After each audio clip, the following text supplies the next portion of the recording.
this keyboard and mouse is way better than just controller, because it's controller, you know? Building on controller, which I'm gonna be honest, I kinda suck at rebuilding on a controller. This is the best I can do, and honestly, I'm gonna say that I'm very, very buns at it. I'm horrible! Rebuilding on my keyboard and mouse. As you can see, I am way better at it, and I can edit so much quicker that it's actually insane.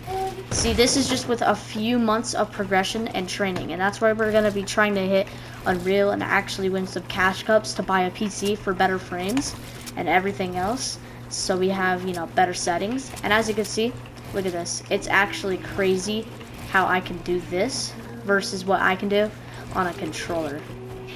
Like on a controller, this is what it feels like, and you know, it's not too hard, right? I mean, I'm kind of good at it. I'm missing a lot of shots, but I should be able to quickly pull the boxes, you know, if there's ever boxes, and I can pull away from it and get these kids out of the way.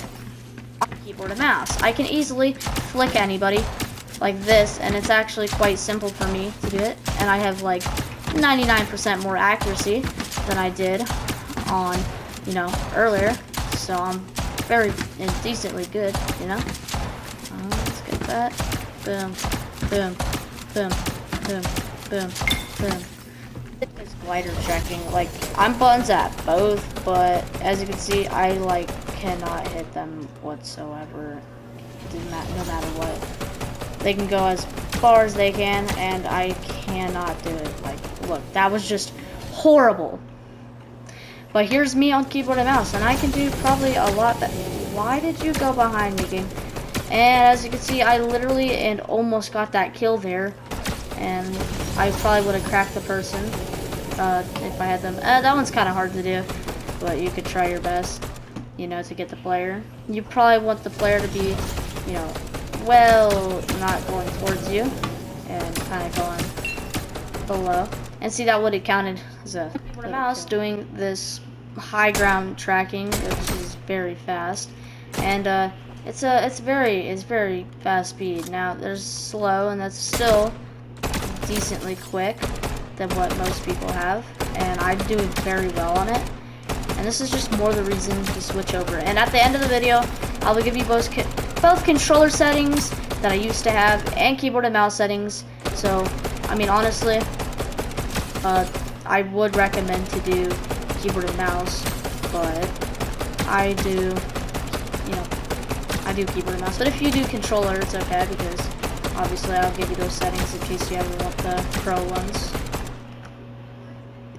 This is what it's like on controller here. It's not too hard. I mean, it's better than nothing, but you know, I definitely could do better if I tried. You could get that movement down. You got it, and just keep going over and over until you get to that bottom, which can take a while, because obviously you got to get to the bottom here, and the bottom could take 10 years, and it could take 40 billion years to get down. Keyboard and mouse, it shouldn't be too hard, right? Yeah, it's not. Honestly, you have less delay and more time to edit everything, so it shouldn't be too hard, like I said, right? Because you got instant instead of non-instant. Like, you know, like you could just do like this, right? Keep going and going and going, and it's super easy, and I can quickly get down to these so quick that it's not even funny. Like,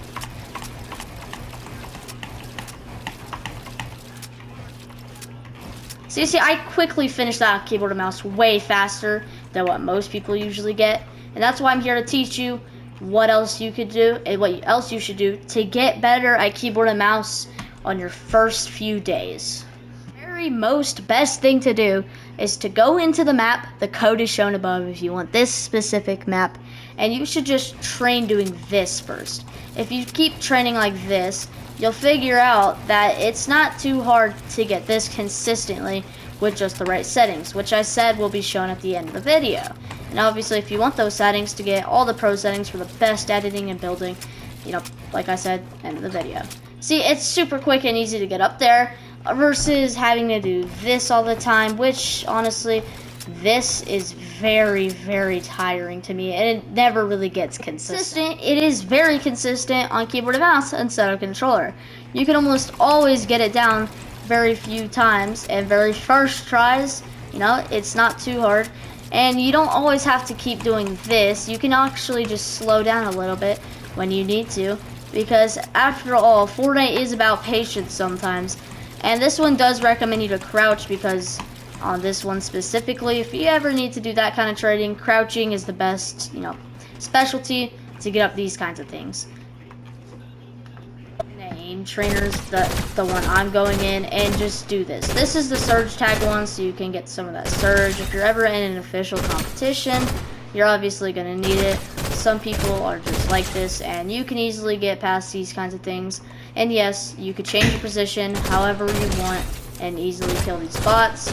And this is what's called surge tags. So surge tags basically are when you're in the storm for so long and you see an open player, you should probably hit them to get some of that.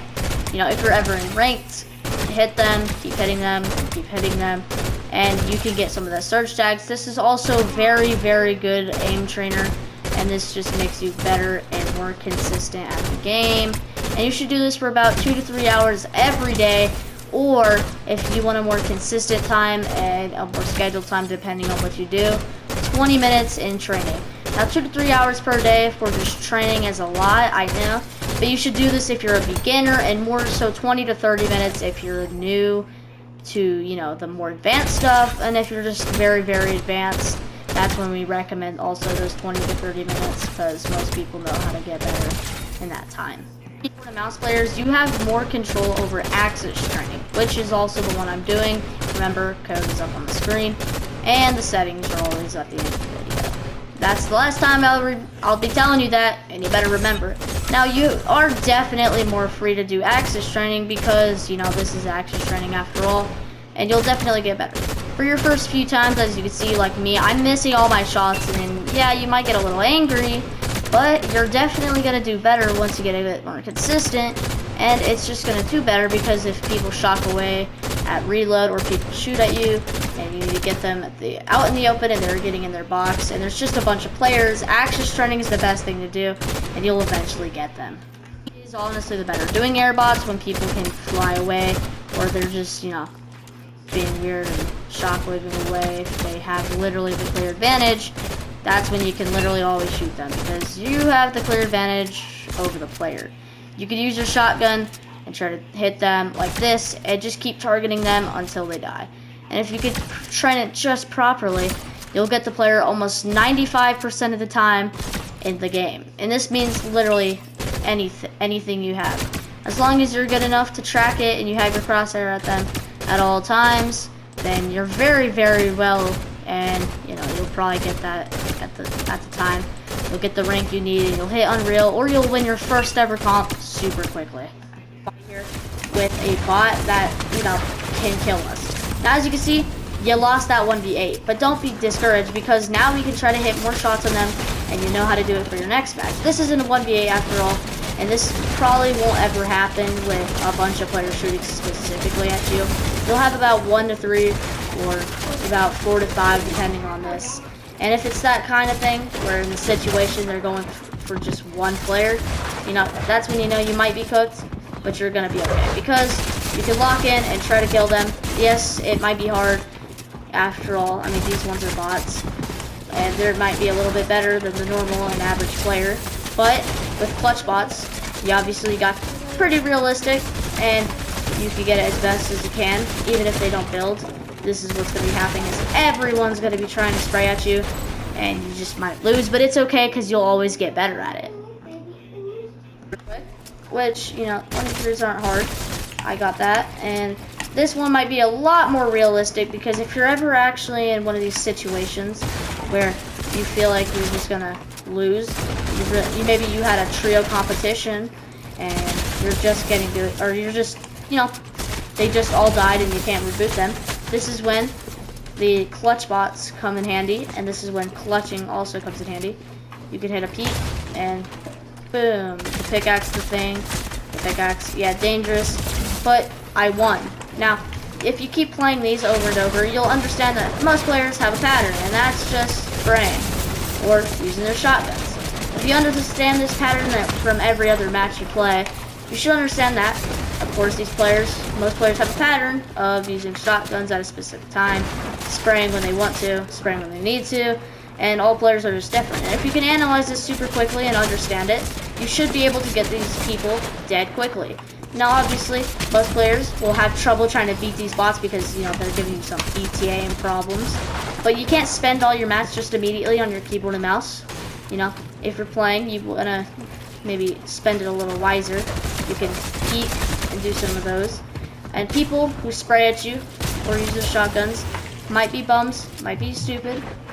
You might feel disappointed that you couldn't get them in time. But it's okay, because as long as you keep pushing through, you'll win.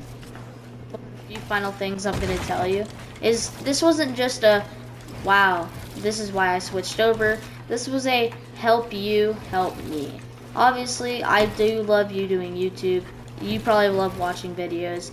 And this really helps me if you could just subscribe. I know it's weird, it's corny, if you think it's corny for me to ask you to subscribe. But I don't really get many people subscribing to my YouTube videos, and mainly my meme YouTube shorts I make. And honestly, it's okay, but I would like some subscribers who watch my YouTube videos, and you know, it's just really helpful. Obviously, if I do grow into the future, you can be one of the OGs who say, I used to watch him when he had only 400 subs or when he had 500 subs. You can be one of those people. You can help me get monetized and buy my first PC goal that I have, which I'm still very, very far away. Very far away, dude. And I just need that. I just really need that. You know, most people never get the chance to buy their own PC when they're, you know, doing YouTube. But getting the first $5,000 for my first ever PC will be very useful to me. And I could finally be making better videos for you and better videos for me. Thank you so much, guys. I hope you enjoyed my content. And remember, this was not only this, you know, this wasn't just a little, hey, this is why I switched over. This is how I switched over and why you should do it too.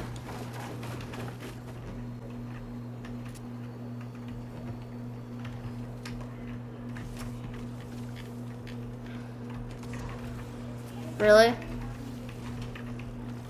If your cousin's a billionaire, you should be a pretty billions right now, ain't it? Who's your cousin, bro? Yeah, that's a lie.